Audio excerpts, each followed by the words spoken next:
Good morning. From today, we start our second chapter, second unit of subject MEM, that is steel and its alloys. Okay, as the name suggests, in this particular chapter, we will discuss about the steel. Okay, what is mean by steel? There are different types. Everything we will discuss about the steel and its alloys. Right. This particular unit carries 14 marks. That means from this chapter, about 14 mark questions will be in the paper or in our objective paper. Okay, so in this particular subject, which thing we have to discuss? See, these are the content which we have to discuss here. म्हणजे या chapter मध्ये हे जे content आहे ते आपल्याला शिकायचे. Number one is concept of phase. What is mean by pure metal, alloy, solid solutions. Then iron carbon equilibrium diagram. What are the main types of this iron carbon equilibrium diagram? Then broad classification of the steel, plain carbon steel, alloy steel, tool steel, stainless steel, spring steels, and then last point is the specification of the steel.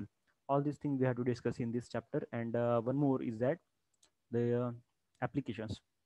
Steels for following application they are used. That means we can manufacture shaft, axle, nut, bolt, lever, crankshaft, this camshaft, shear blades, then agricultural equipment, household utensils, and so on from these steels. Okay, so all these points we will discuss in this particular chapter. Okay, so let's start. So first of all, we will talk about the introduction regarding this particular chapter. See, as I told you, here in this chapter we have to discuss about the uh, steel and its alloys. So before talking about the steel, first of all we should know what is the definition of the steel. पहिल्यांदा मी तुम्हाला definition सांगतो स्टीलची. Steel म्हणजे काय असतं. See in simple way, steel is nothing but it is a metal, or it is a metal in which two elements are present. Number one is iron and second is carbon. Okay, म्हणजे steel काय आहे, हे combination आहे. याच्यामध्ये काय काय असणार, दोन घटक असणार आहेत. कोणते? एक आहे आयर्न आणि दुसरा आहे तो म्हणजे कार्बन. राईट. पण कार्बन किती पाहिजे? That carbon must be less than 2%. Right. And remaining percentage must be of iron. म्हणजे बघा 100% एलिमेंट असतो, त्यामध्ये जवळपास 98% we are going to keep iron and just 2% or less than 2%, 2% किंवा 2%पेक्षा कमी जो असणार आहे तो कोण आहे? कार्बन असणार आहे. तर असा जो काही एलिमेंट असेल, या दोघांचं मिक्सचर असणारा जो एलिमेंट आहे त्याला आपण काय म्हणणार? That is called as a steel. Okay, keep in mind. So everything regarding the steel we will discuss here. बर, सगळ्यात पहिल्यांदा आपण काय काम करू आता, इक्विलिब्रियम डायग्राम हे काय असतं पहिल्यांदा डिस्कस करू. इक्विलिब्रियम डायग्राम म्हणजे काय? आता ऍक्च्युली ही थोडीशी एक स्लाइड थोडीशी फेंट आलेली आहे, पण बाकीच्या स्लाइड्स चांगल्या आहेत. Okay, see here you can understand equilibrium diagram means what. Actually equilibrium diagram is nothing but a graphical representation of changes in state due to variation in temperature and concentration. याचा अर्थ तुम्हाला पहिल्यांदा सांगतो, म्हणजे तुम्हाला लक्षात येईल की इक्विलिब्रियम डायग्राम म्हणजे काय. इक्विलिब्रियम डायग्राम म्हणजे काय? एखादी आकृती आहे ना, जे आपण ड्रॉ करतो त्याला आपण डायग्राम म्हणतो. आता ही डायग्राम म्हणजे काय? या डायग्राम मध्ये आपल्याला काय बघायला मिळणार आहे? सिंपल बघा, equilibrium diagram means what they are what it is a graphical representation. हे एक ग्राफिकल रिप्रेझेंटेशन आहे. कसलं? जे काय सांगतं आपल्याला? Of changes in state due to variation in temperature and concentration. म्हणजे आपण काय करणार आहे, जो कोणता मेटल आहे त्या मेटलवरती टेम्परेचर आणि त्यामध्ये असणारं कॉन्सन्ट्रेशन चेंज करणार आहे. आपण त्या मेटलच्या टेम्परेचरला आणि त्याच्यामध्ये असणाऱ्या कॉन्सन्ट्रेशनला बदलणार आहे. आणि हे बदल केल्यामुळं जे काही चेंजेस त्या फेजेसमध्ये होतील, तर ते फेज जे काही बदलली त्याचे आपण एक डायग्राम काढणार आहे. त्या डायग्रामला म्हणायचे इक्विलिब्रियम डायग्राम. मी तुम्हाला शॉर्टकटमध्ये तुम्हाला दाखवतो की ती डायग्राम कशी असू शकते. आपल्याला माहिती आहे कुठला पण डायग्राम आपल्याला काढताना, आपण ग्राफ काढताना काय करतो, त्या ग्राफमध्ये दोन ऍक्सिस असतात. One is this is a vertical axis and this is horizontal axis. बरोबर आहे. याला आपण एक्स ऍक्सिस म्हणतो. दिस इज एक्स ऍक्सिस. आणि हा कुठला आहे? दिस इज वाय ऍक्सिस. राईट. आता इथं काय माहिती का, एक्स ऍक्सिस वरती आपण कॉन्सन्ट्रेशन दाखवणार आहे. Concentration means carbon percentage. Okay, concentration. Okay, पूर्ण लिहित बसत नाही. Here concentration. And what is here?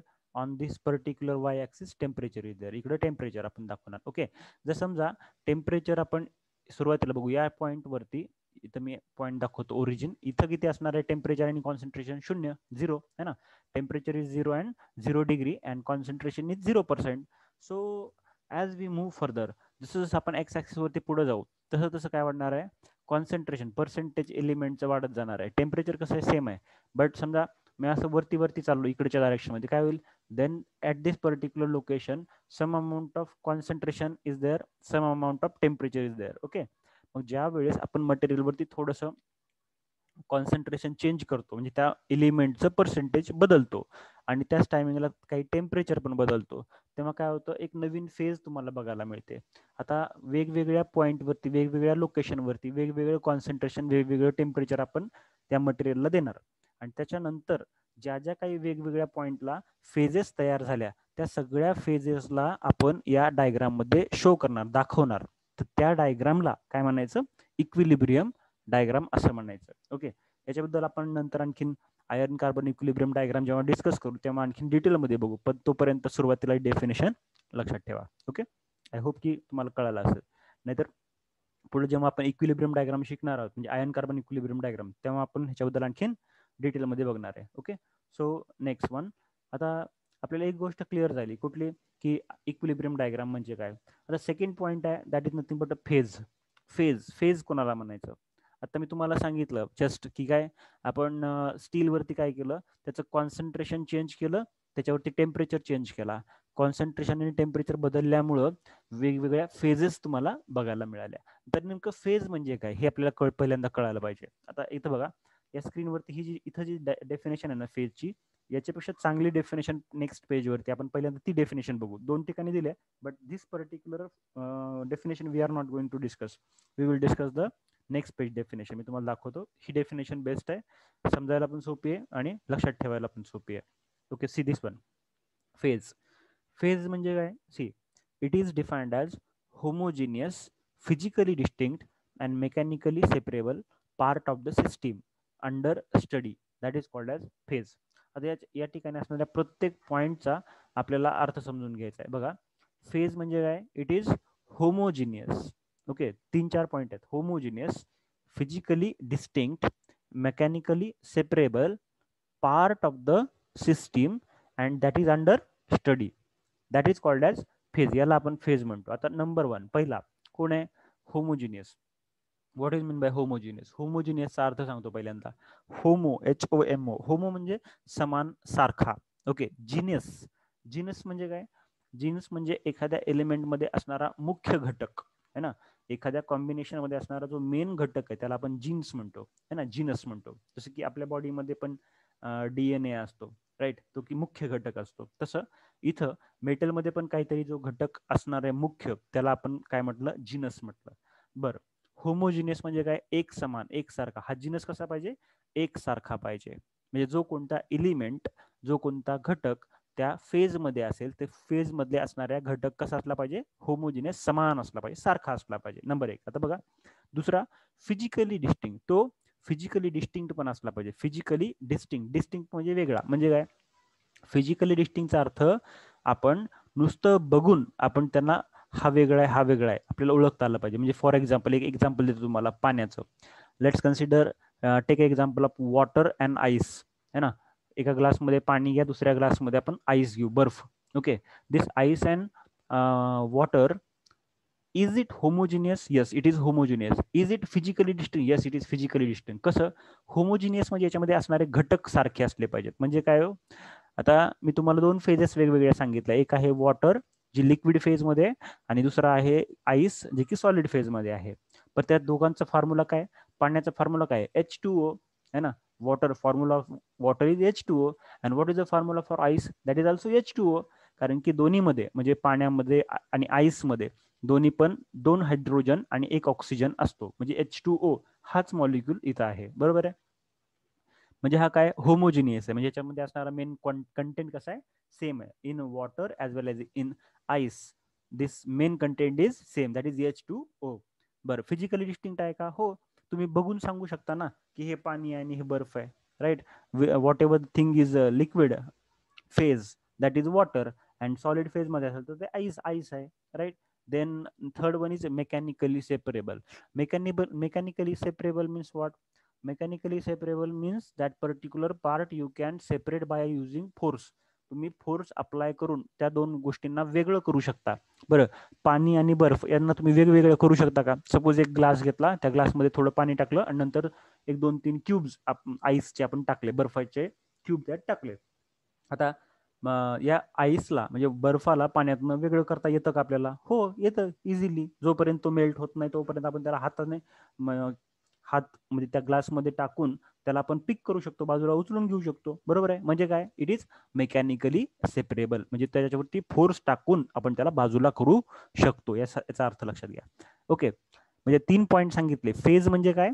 Phase is nothing but homogeneous, physically distinct and mechanically separable.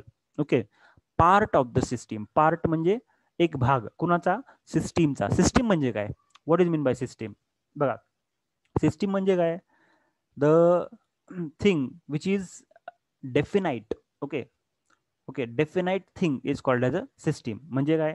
जी गोष्ट, जी वस्तू, ज्या गोष्टी तुम्ही मोजू शकता त्याला आपण म्हणतो system. Okay, right.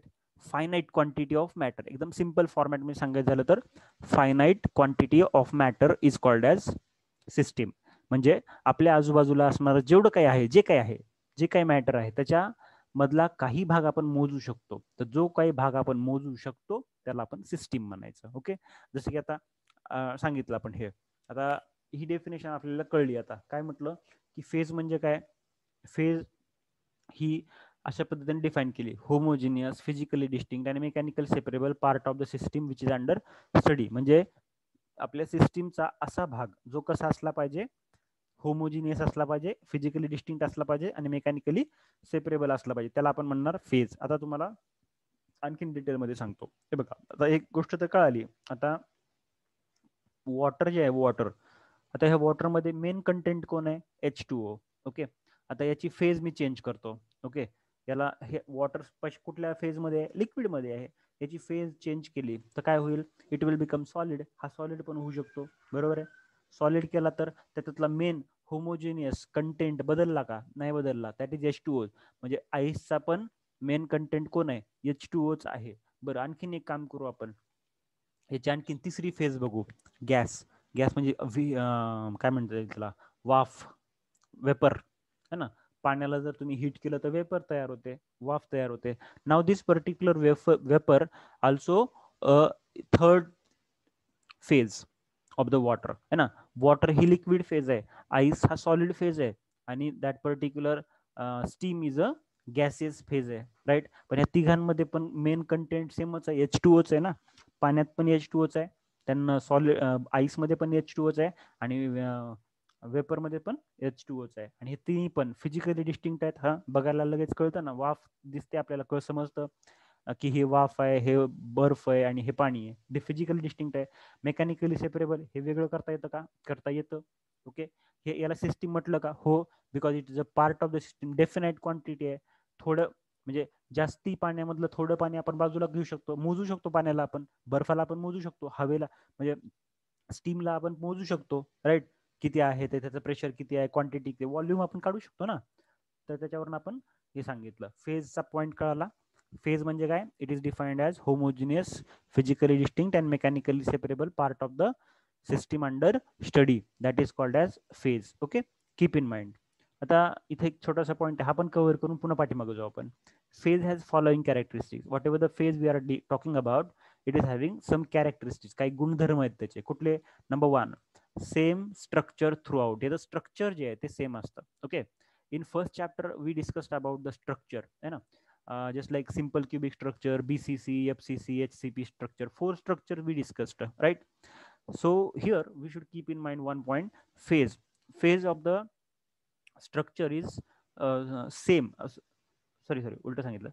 Same structure through out. म्हणजे कुठलीही फेज घ्या तुम्ही, म्हणजे तुम्ही वॉटरची फेज घेतली किंवा आईसची फेज घेतली किंवा तुम्ही वेपरची फेज घेतली, तर ती सगळ्यांची फेज कशी असणार आहे? सेम असणार आहे. Okay, so the structure of the, sorry उलट सांगितलं मी इथं, पॉईंट थोडंसं करेक्ट करून घेऊ. फेज कसं सारखं असेल, फेज डिफरंट आहे, त्याचं स्ट्रक्चर सारखं असेल. ओके, हे आपण लक्षात घ्या. म्हणजे पाणी, वॉटर, ते लिक्विड फेज आहे, पण स्ट्रक्चर एक ठराविक आहे. त्यानंतर त्याचं आईसची फेज ही सॉलिड आहे, पण त्याचं स्ट्रक्चर हे वॉटर सारखंच असणार आहे. आणि वेपरचं स्ट्रक्चर पण या आईस आणि वॉटर सारखंच असणार आहे, पण त्याची जी फेज आहे ती मात्र वेगळी असणार आहे. Okay, then next point is रफली सेम कंपोजिशन अँड प्रॉपर्टीज. म्हणजे याच्यामध्ये असणार ज्या काही फेजमध्ये असणार, फेज जे आहे त्या फेजचे कंपोजिशन आणि प्रॉपर्टी ह्या जवळपास सारख्या असतात. म्हणजे आपण इथे एक डिस्कस करतोय बघा, वॉटर, आईस अँड वेपर, दर कंपोजिशन इज सेम आहे ना. H2O, 2 हायड्रोजनचे मॉलिक्युल्स आहेत आणि एक ऑक्सिजन. आणि प्रॉपर्टीज पण जवळपास सारख्या आहेत.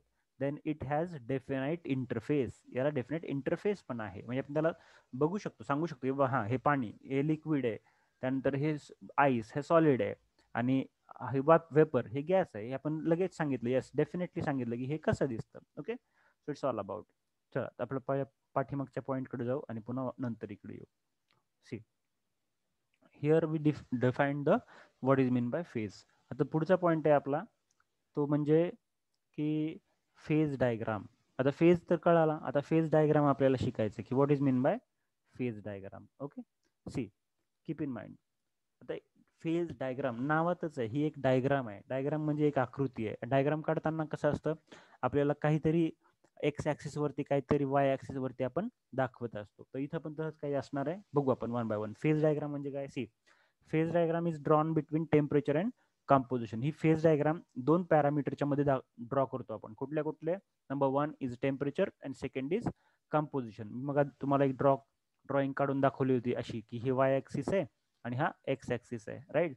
On x axis, on the x axis composition is there and on y axis temperature is there. Okay, आणि ह्याच्यामध्ये जे काही डायग्राम तुम्ही काढणार, राईट, ह्याच्यामध्ये जे काही तुम्ही डायग्राम काढणार त्या डायग्रामला आपण काय म्हणणार, this diagram is called as a phase diagram. Okay, जी काय असेल ते असेल, जे येईल ते मी नंतर आपण त्याच्याबद्दल डिस्कस करणारच आहे. त्याच्यामध्ये जी डायग्राम असेल त्याला आपण फेज डायग्राम म्हणणार. पहिला पॉईंट आपल्याला क्लिअर झाला, right. Second one, it defines alloy system between two metal and two elements. म्हणजे ही जी काही अलॉय किंवा फेज डायग्राम आहे ही कशामध्ये आपण डिफाईन करू शकतो, this alloy system define between the two metals or two element. दोन मेटलमध्ये किंवा दोन एलिमेंटमध्ये असू शकते. दोन मेटल म्हणजे कुठले पण दोन मेटल, एक त्याचं काय व्हेरिएशन झालं ती आपण डायग्राम काढू शकतो, किंवा दोन एलिमेंट असतील त्याचे जे काही टेम्परेचर कॉन्सन्ट्रेशन देऊन जे काही व्हेरिएशन होतं त्याची म्हणजे फेज जी बदलली ती पण आपण इथं ड्रॉ करू शकतो. Then next one, it gives relative amount of phases in an alloy at particular temperature. म्हणजे एखादा पर्टिक्युलर टेम्परेचर सांगितलं आपण, तर त्या ठिकाणचं जे काही फेज आहे ते आपल्याला लगेच सांगू शकतो आपण. रिलेटिव्हली त्याची अमाऊंट किती आपण सांगू शकतो. जसं की या डायग्राममध्ये हे जे पॉईंट मी बोलतोय ना, हे सगळे तुम्हाला आयन कार्बन इक्विलिब्रियम डायग्राम जेव्हा आपण डिस्कस करू त्यावेळेस जास्ती क्लिअर होतील. फक्त तोपर्यंत ऐकून घ्या. जसं की बघा, हा पॉईंट आपण घेतला, समजा इथं एक पॉईंट आपण कन्सिडर केलं, तर या पॉईंटवरती पर्सेंटेज किती आहे आणि टेम्परेचर किती आहे आपण स्पेसिफिकली सांगू शकतो की नाही. इथून आपण खाली गेलो आपण व्हर्टिकली डाऊन, तर इथं तुम्ही सी कॉन्सन्ट्रेशन किती आपण सांगू शकतो. जसं कॉन्सन्ट्रेशन इथं 0 असतं, इथं समजा 1%, 2%, 3%, 4%, 5, 6, 7, मग इथं काहीतरी 2.5% असेल, राईट. आणि टेम्परेचर किती, लेट्स इथं 0, इथं 100 डिग्री, 200 डिग्री, 300, 400, 500, 600, 700, म्हणजे इथं किती असणार आहे, समजा 400 आहे. तर या पॉईंटला टेम्परेचर किती 400 डिग्री आणि कॉन्सन्ट्रेशन किती आहे 2.5%. आलं. समजा इथे एखादा पॉईंट घेतला मी नवीन, तर या पॉईंटचं काय ते असणार आहे, टेम्परेचर काहीतरी वेगळं असेल, ओके, कॉन्सन्ट्रेशन काहीतरी वेगळं असेल, तर तो पॉईंट आहे इथं बघा. It gives relative amount of phase in an alloy at particular temperature. एका पर्टिक्युलर टेम्परेचरला, एक ठराविक टेम्परेचर समजा 400, 500, 500 डिग्री, मग इथं कुठेतरी एक फेज तिथं असेल, राईट. 600 डिग्री मग डिफरंट फेज असेल, 700 डिग्री तिथे आणखीन काहीतरी वेगळी फेज असेल, तर तो मुद्दा इथं. Okay, next one, it gives changes in structure of alloy with temperature. Yes obviously, जसं जसं टेम्परेचर बदलत जाईल तसं तसं स्ट्रक्चर बदलत जाईल. It give changes in structure. जर तुम्ही टेम्परेचरमध्ये बदल केला तर स्ट्रक्चरमध्ये सुद्धा बदल होणार. ओके, तो कसा बदल होतो आपण आयन कार्बन इक्विलिब्रियम डायग्राम मध्ये डिस्कस करूया. ओके, चलो, तर फक्त पॉईंट हे लक्षात ठेवायचं. नेक्स्ट पॉइंट आपण बघूया तो म्हणजे C, it is drawn at the equilibrium condition. Equilibrium condition means slow cooling or slow heating. Equilibrium condition म्हणजे काय? Equilibrium condition म्हणजे एकदम हळूहळू थंड करणं किंवा हळूहळू गरम करणं, म्हणजे त्याला आपण म्हटलेलं आहे equilibrium conditions. Okay, keep in mind. Next one, आता इथं जी इक्विलिब्रियम डायग्राम आपण ड्रॉ करणार आहे ही कुठल्या टाईपची असू शकते? This equilibrium diagram these are of three types or three kinds. Which are those? Number one is unary, second is binary, and third is tertiary. That depending upon the number of component. म्हणजे एकदम सोपं आहे बघा. Unary म्हणजे काय, binary काय, tertiary काय. Unary म्हणजे 1, बायनरी म्हणजे 2 आणि टर्शरी म्हणजे 3. आता 1 2 3 काय त्याच्यामध्ये काय माहिती का, की कंपोनंट किती आहेत, म्हणजे ती जी डायग्राम आपण काढणार त्या डायग्राम मध्ये आता आपल्याला एक गोष्ट तर माहिती आहे कोणती, की एका एक्स ऍक्सिस वरती कॉन्सन्ट्रेशन असतं आणि वाय ऍक्सिस वरती टेम्परेचर असतं. मग इथं पण तोच फंडा आपण बेसिक लक्षात ठेवणार, की हा आपला एक्स ऍक्सिस याच्यावरती काय आहे, टेम्परेचर आहे, सॉरी वाय ऍक्सिस याच्यावरती टेम्परेचर, आणि हा एक्स ऍक्सिस आहे याच्यावरती कॉन्सन्ट्रेशन असणार आहे, म्हणजे एलिमेंट असणार आहे, राईट. आता युनरी सिस्टीम जर असेल ना, तर इथं टेम्परेचर तर बाय डिफॉल्ट असणारच आहे, याला काही हात लावायचा नाही, इकडच्या बाजूला टेम्परेचर. पण एक्स ऍक्सिस वरती काय असेल, unary means only one element. Okay, एकच एलिमेंट कुठला तरी असेल इथं, एकच एलिमेंट इथं असणार आहे, राईट, ज्याचं की पर्सेंटेज आपण बदलत राहणार आहे.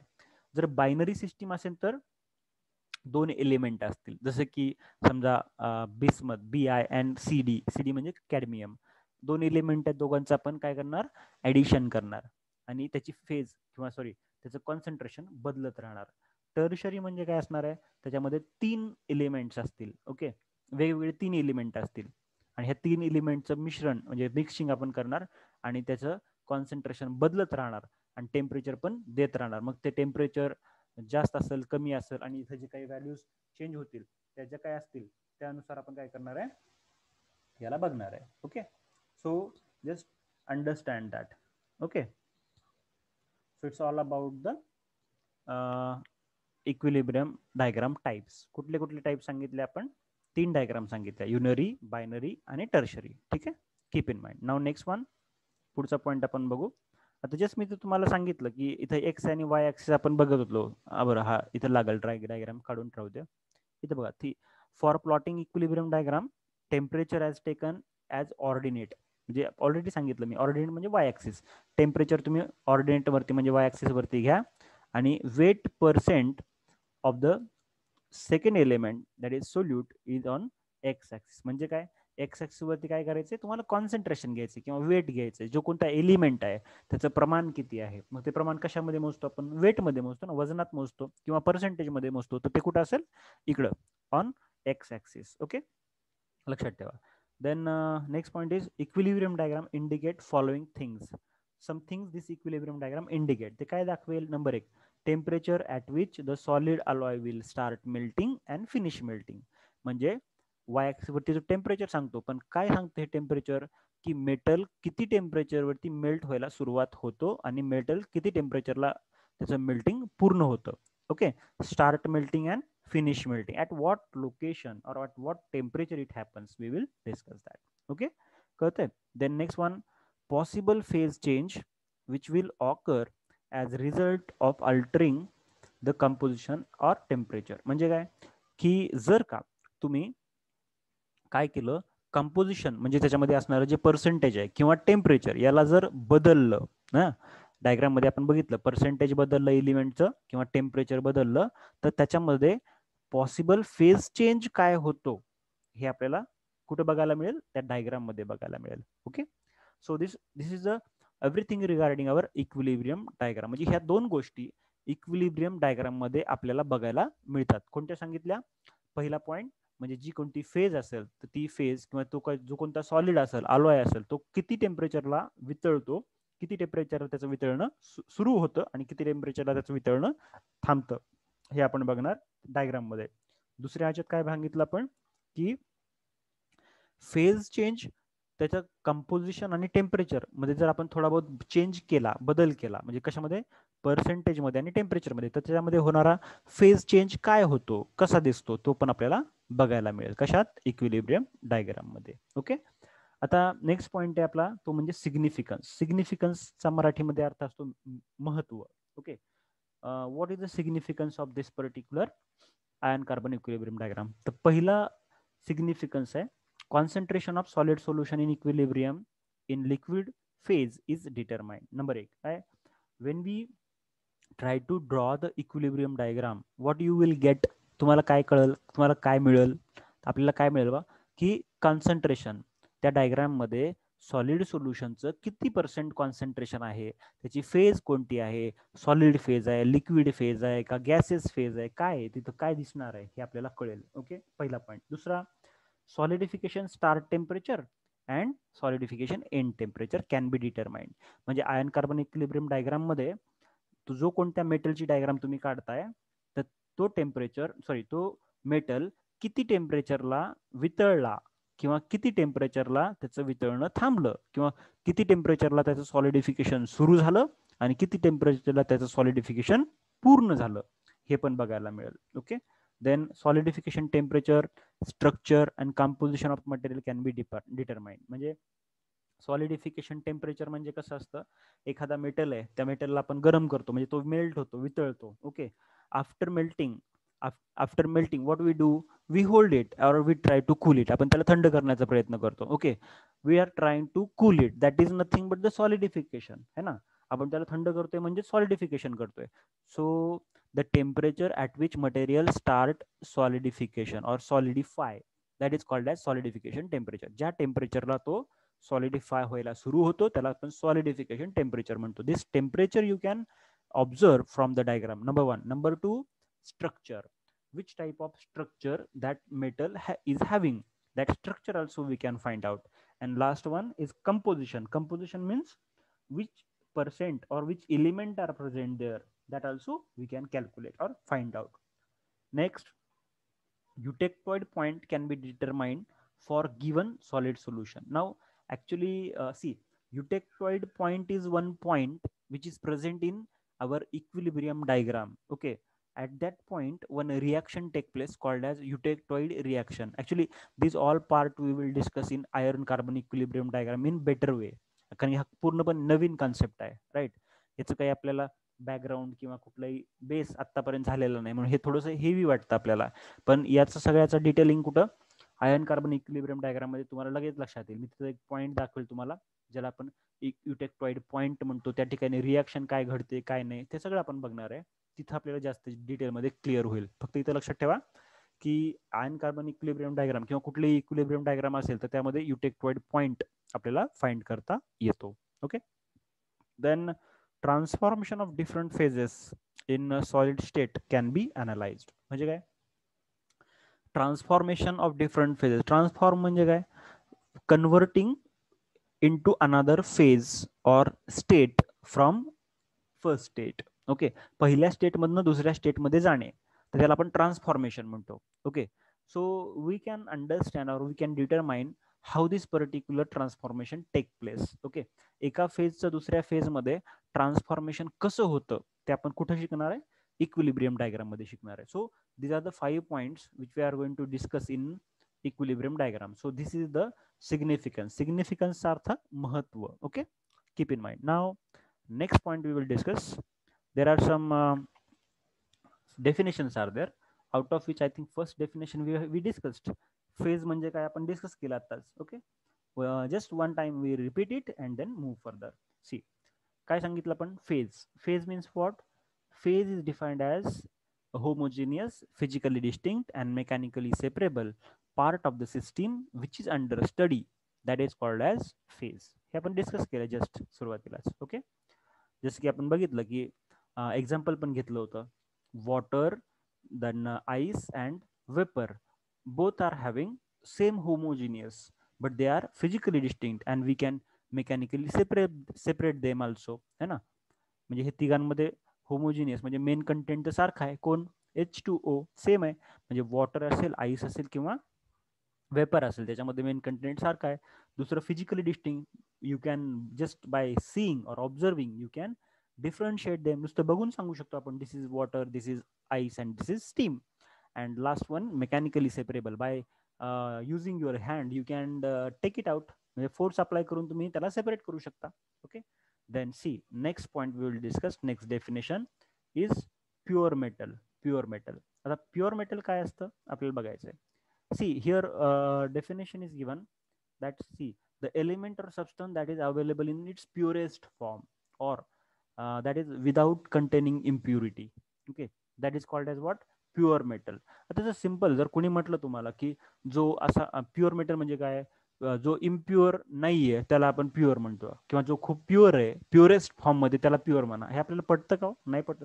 कारण की जो प्युअर मेटल आहे, जो प्युरेस्ट फॉर्म मध्ये त्याला प्युअर मेटल म्हणा, असं थोडंच असतं डेफिनेशन. ऍक्च्युली ह्याच्यापेक्षा चांगली डेफिनेशन तुम्हाला सांगतो मी, ऐका. Pure definition, pure metal means what?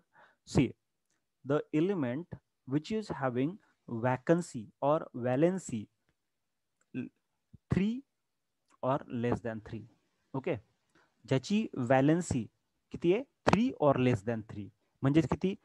the valency must be 3 or 4, sorry 3 or 2 or 1. आता पहिल्यांदा आपल्याला हे कळायला पाहिजे की मेटलची किंवा एलिमेंटची व्हॅलेन्सी म्हणजे काय. आपण सायन्समध्ये डिस्कस केलं. व्हॅलेन्सी म्हणजे काय, कुठलाही मेटल असेल तर तो ऑर्बिटच्या फॉर्ममध्ये त्याचा काहीतरी ऑटोमिक नंबर असतो, आपल्याला माहिती आहे.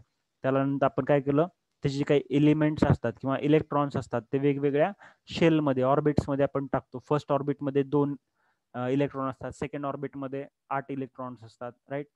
आणि जर समजा दुसऱ्या ऑर्बिटमध्ये 8 इलेक्ट्रॉन नसतील, 6 इलेक्ट्रॉन असतील दुसऱ्या ऑर्बिटमध्ये, म्हणजे त्याला स्टेबल होण्यासाठी किती इलेक्ट्रॉन्स लागणार? आणखी 2 इलेक्ट्रॉन लागणार, म्हणजे त्याची व्हॅलेन्सी किती? 2. Got the point? झेपते का? आपण हे सायन्समध्ये शिकलेलो शाळेमध्ये असताना. ओके, एलिमेंट आहे, त्या एलिमेंटला व्हॅलेन्सी असते. पहिलं ऑर्बिट आहे, फर्स्ट ऑर्बिटमध्ये 2 इलेक्ट्रॉन असतात, सेकंड ऑर्बिटमध्ये 8 इलेक्ट्रॉन असतात. आपल्याला माहित आहे, सपोज हे फर्स्ट ऑर्बिट आहे, हे सेकंड ऑर्बिट आहे, राईट. फर्स्ट ऑर्बिटमध्ये किती इलेक्ट्रॉन असतात? इथं 2 इलेक्ट्रॉन असतात, इथं 1 अँड इकडं 2. ओके, नाव सेकंड इथं सेकंड ऑर्बिटमध्ये किती असणार? 8 असतात, 8 इलेक्ट्रॉन्स, राईट. सपोज इथं आपण एक काढला, 1 2, इकडं 3, राईट, 4 से 5 अँड 6, राईट. 6 काढले. आणखी किती बसणार आहे? त्याचं स्टेबल होण्यासाठी 2ची गरज आहे. आता 2 याच्याकडे नाही आहेत, तर काय म्हणणार आपण? How many valency, what is the valency of this metal और दिस एलिमेंट? या एलिमेंटची व्हॅलेन्सी किती? 2.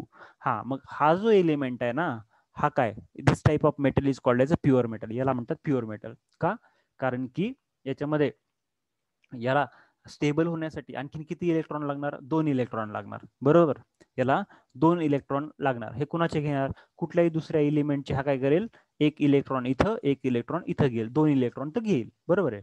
पण स्वतःचे किती आहेत दुसऱ्या ऑर्बिटमध्ये? 6 इलेक्ट्रॉन्स ऑफ इट सेल्फ. याचे स्वतःचे 6 आहेत. मग मेजॉरिटी कोणाची? याची स्वतःची आहे. म्हणजे हे जे आहेत ऑलरेडी प्रेझेंट, ही मेजॉरिटी आहे, म्हणजे हे प्युअर आहे. बाहेरची इम्प्युरिटी किती आहे? 2च आहेत ना. इकडनं एक घेतला, इकडनं एक घेतला, 2च इम्प्युरिटी आहे. म्हणजे हा कसा एलिमेंट आहे, हा कसा मेटल आहे? हा प्युअर आहे. ओके, जर का असं झालं असतं की स्वतःचे 4 आणि बाहेरचे 4 तर इक्वल झालं असतं, मग त्याला प्युअर म्हणायचं का इम्प्युअर म्हणायचं प्रश्न पडला असता. म्हणून मी डेफिनेशन मध्ये काय सांगितलं? The element having valency less than 3 that is called as pure metal. ज्याची व्हॅलेन्सी 3 पेक्षा कमी आहे त्याला म्हणायचं प्युअर मेटल. आता इथं किती आहे? 2 व्हॅलेन्सी आहे. समजा इथं आणखीन एखादा एलिमेंट आपण काढून टाकला, समजा इथं हा एलिमेंट आपण कट केला, राईट, हा एलिमेंट कट केला, आणि इथं काय करायचं? इथं पण आपण आणखीन एखादा काय करू? बाहेरचा इलेक्ट्रॉन घेऊ, 8 करण्यास, 8 ऑर्बिट कंप्लीट करण्यासाठी. म्हणजे काय? This is also a pure metal. याला आपण प्युअर मेटल म्हटलं. आपण समजा आपण असं म्हटलं की आता नाही, याला प्युअर मेटल आता फक्त एकच व्हॅलेन्सी ठेवायचे, बाकीचे सगळे आपण इथं काय करू? इलेक्ट्रॉन्स घेऊन टाकू. म्हणजे इथे एक इलेक्ट्रॉन घेतला, इथे एक इलेक्ट्रॉन घेतला. ओके, आता किती? एकच आपल्याला बाहेरनं लागेल. म्हणजे काय? Then also it is a pure metal. पण जर का बाहेरचे आपण 3 म्हणजे 4 किंवा 4 पेक्षा जास्त घेतले तर काय होईल? हा इम्प्युअर होईल. Okay, this is the main point. Keep in mind. ही अशी डेफिनेशन असणं गरजेचं होतं. असो, ठीक आहे. Then which element, which metals are pure? See, our gold, silver, this aluminium, copper, this are pure metal. हे सगळे प्युअर आहेत, कारण याच्यामध्ये इम्प्युरिटी असते का? नसते. Okay, then alloy. What is mean by alloy? Alloy कोणाला म्हणायचं? Alloy means It is a mixture of two or more element having metallic properties, right. दोन किंवा दोनपेक्षा जास्त एलिमेंटचं जे मिक्सचर आहे त्या मिक्सचरला आपण अलॉय म्हणायचं. त्याच्यामध्ये काय असलं पाहिजे, मेटॅलिक प्रॉपर्टी असली पाहिजे, त्याला आपण म्हणणार अलॉय. ओके. आता याच्यामध्ये आणखी एक महत्वाचा पॉईंट आहे. आता इथं म्हटलंय आपण दोन किंवा दोनपेक्षा जास्त एलिमेंट पाहिजेत. दोन एलिमेंट मध्ये दोन्ही पण इक्वल असतील का, नाही. एक जास्त असेल एक कमी असेल, हो. मग जो जास्त आहे ज्याचं प्रमाण जास्त आहे त्याला काय म्हणायचं, the element which is present in largest proportion. See, the element which is present in largest proportion is called as a base metal and other is called as alloying element. Okay, हा point लक्षात ठेवा. हा objective मध्ये आपल्याला विचारला जातो exam मध्ये. Alloy मध्ये जो जास्ती प्रमाणात आहे त्याला काय म्हणायचं, that is called as base metal, आणि जो कमी प्रमाणात आहे त्याला काय म्हणायचं, अलॉइंग एलिमेंट. ओके. जसं की आपण मी तुम्हाला लेक्चरच्या सुरुवातीला सांगितलं, स्टील. स्टीलमध्ये काय असतं, दोन गोष्टी आहेत, एक आयर्न आणि दुसरा कार्बन, राईट. कार्बन किती असतो, लेस दॅन 2%, आणि आयर्न किती आहे, 98% अबाउट. मग बेस मेटल कोण असेल, आयर्न, आणि अलॉइंग एलिमेंट कोण आहे, carbon. Okay. Then next see, आणखी एक एक्झाम्पल आहे आपल्याकडं, brass. Okay. Brass is one of the alloy of copper and zinc, right. Brass हा कॉपर आणि झिंकचा अलॉय आहे. मग याच्यामध्ये मेन कोण आहे, बेस कोण आहे, copper is base and alloying element is zinc, right. त्यानंतर गन मेटल सुद्धा एक अलॉय आहे, कॉपर आणि कॉपर, टीन आणि झिंकचा. मग याच्यामध्ये तिघांमध्ये सगळ्यात जास्त कोण आहे, copper is a base element और base metal, and tin and zinc they are alloying elements, कारण याचं प्रमाण कॉपरपेक्षा कमी आहे. Okay, keep in mind. Now next definition is solid solubility. Solid त्याच्या आधीची सॉलिड सोल्युशन. सॉलिड सोल्युशन म्हणजे काय, सोल्युशनचा अर्थ माहिती आहे आपल्याला. सोल्युशन म्हणजे मिश्रण है ना, मिक्सिंग समथिंग. कशाचं मिक्सचर, सॉलिड्सचं. Okay. So let's define this. See, it is defined as an alloy in which atoms of solute are distributed in the solvent and has the same structure as that of the solvent. तर इथं आपल्याला लक्षात घ्यायचं की solid solution म्हणजे काय. दोन गोष्टी इथं नवीन आहेत, एक आहे सोल्यूट आणि दुसरा आहे सॉल्वंट. मी तुम्हाला सिंपल सांगतो, सोल्यूट आणि सॉल्वंट. सोल्यूट म्हणजे जो विरघळतो तो, आणि सॉल्वंट म्हणजे ज्याच्यात विरघळतो तो. एक एक्झाम्पल देतो, पाणी आणि साखर. तर साखर म्हणजे सोल्यूट आणि सॉल्वंट म्हणजे पाणी. म्हणजे साखर पाण्यामध्ये विरघळते है ना, एक एलिमेंट दुसऱ्यामध्ये विरघळतो. मग जो विरघळतो त्याला सोल्यूट म्हणायचं, आणि ज्याच्यात विरघळतो तो सॉल्वंट. ओके. असे दोन जर आपण सॉलिड घेतले आणि एक सॉलिड दुसऱ्या सॉलिडमध्ये मिक्स होणार असेल, त्याचं सोल्युशन बनणार असेल, तर त्याला काय म्हणणार आपण, solid solution. Keep in mind. Okay. Definition काय होईल, alloy in which one atom of the solute are distributed in the solvent and has same structure as that of the solvent. Okay, त्याला आपण म्हटलं सॉलिड सोल्युशन. दुसरा point आहे आपला solid solubility. Solubility म्हणजे काय, ॲबिलिटी, क्षमता, किती प्रमाणात तो विरघळतो त्याला म्हणायचं ability. Solid solubility means what, solid solubility is a mixing of two solid into single phase. Okay, it occurs when the component have similarities in crystal structure and atomic diameters. म्हणजे काय, solid solubility म्हणजे क्षमता आहे, up to what range, up to what extent this two solid mix with each other. दोन solid एकमेकांमध्ये किती प्रमाणात मिसळतात त्याला आपण सॉलिड सोल्युबिलिटी असं म्हणतो. Okay. So it's all about. Next is types of solid solution. We will discuss it in our next lecture. Okay.